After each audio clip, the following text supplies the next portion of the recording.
Skit totali mill-Prim Ministru Robert Abela dwar l-iskandlu tat-testijiet tal-liċenzji fit Transport Malta meta l-ġimgħa filgħodu ħasem f'xandira li twaslet fuq ir-radju tal-Partit Laburista. Il-każ tat-testijiet tat-teorija għall-liċenzja tas-sewqan kixef rekit ta' korruzzjoni li allegatament kien jinvolvi 3 uffiċjali ta' Transport Malta illi tresqu l-qorti.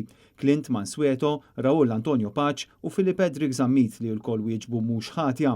L-isem tal-Ministru involut għadu ma ħareġ fil-qorti imma l-akkużi u l-mod kif saru l-affarijiet huma skandalużi. Mal-Pulizija Clint Mansueto stqar li ħassu pressat sabiex jgħin ċertu individwi jgħaddu mit-test tal-liċenzja tas-sewqan għaliex dawn kienu qed jaħdmu fil-villa ta' Ministru partikolari. Issemma wkoll kif il-pressjoni fuq Transport Malta kienet ġejja minn diversi ministeri u quddiem dan kollu Robert Abela għadu totalment fil-muta u maħa ebda azzjoni.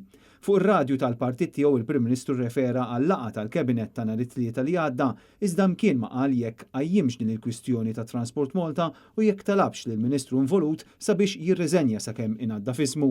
Din il-ġimgħa il-kap tal-Partit Nazzjonalista Bernard Grech saqsa wkoll jekk din ix-xibka ta' korruzzjoni kienx qed tuża l-istess mudell anke fl-awtorità tal-ippjanar. Ħalli jista' jkun il-Planning Authority l-istess kien qiegħed isir, il-Planning Authority l-istess qiegħed isir. Mbagħad wara kollox id-domanda nsejna għandna nagħmluhom ma wiġbuhiex. Mela nsejna li Robert Abela propju meta kien għadu l-avukat tal-Planning Authority irranġa il-permessi għal proprjetà tiegħu stess li kien għadu kif qed jixtri. Robert Abela fl-ebda waqt tal-intervista ma ċaħat jew wieġeb għal din id-domanda.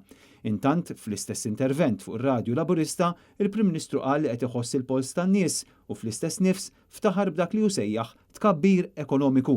Iżda mkien ma semma kif se jgħin lill-ħaddiema u lill-familji li bħalissa qed iħossu d-daqqa tal-għoli tal-ħajja u l-effetti fuq il-kwalità tal-ħajja tagħhom.